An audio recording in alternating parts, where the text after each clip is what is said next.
آپ جس قدر ترقی کر جائیں لیکن اللہ تعالیٰ کا مقابلہ کسی صورت بھی آپ نہیں کر سکتے۔ ہمارے ہاں اکثر یہ وقفوں میں چلتا ہے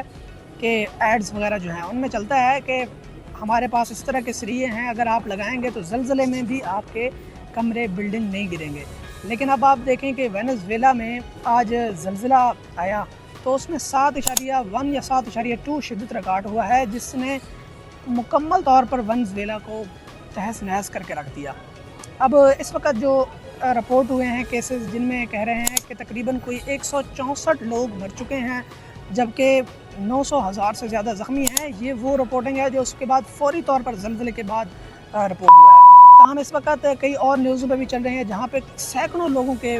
مرنے کی خبریں چل رہی ہیں اور اسی طرح زخمی ہیں۔ ظاہر سی بات ہے جو 50-60 منزلہ عمارتیں تھیں وہ ایک دم تہس نہس ہوئی ہیں، تو ان میں فیملیاں رہتی تھیں اور ابھی تک جو آپریشن وہاں پہ جاری ہے، تو حتمی رپورٹ ابھی ہم نہیں کہہ سکتے کہ کتنے لوگ جان سے ہاتھ دھو بیٹھے ہیں۔ تاہم میں یہاں پہ بیک گراؤنڈ بھی بتاتا چلوں کہ یہ وینزویلا وہی ملک ہے جو کچھ عرصہ قبل امریکہ نے ان کے خلاف کارروائی کی اور ان کا صدر جو ہے وہ اٹھا کر امریکہ لے آیا، اور اس وقت بھی وہ صدر امریکہ میں ہی ہے جو اپنی کیسز کا سامنا کر رہا ہے۔ یہاں کی جو فوج ہے وہ دو حصوں میں ڈیوائیڈ ہے، ایک یہ چاہتی ہے کہ ہم امریکہ کے ساتھ ڈٹ کر مقابلہ کریں، اور ایک یہ ہے کہ وہ کہتے ہیں کہ ہم امریکہ کی غلامی ہی کریں تو بہتر ہے۔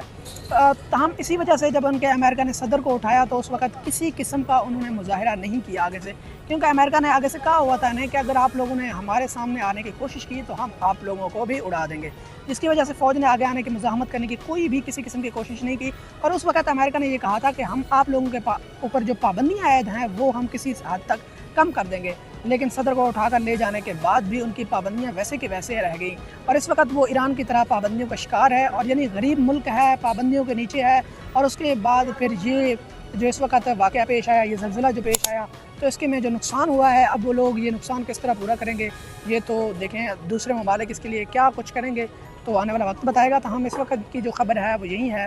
کہ سینکڑوں لوگوں کی جانیں چلی گئی ہیں اور ہزاروں میں لاکھوں میں لوگ جو ہیں وہ گھر سے بے گھر ہو گئے ہیں۔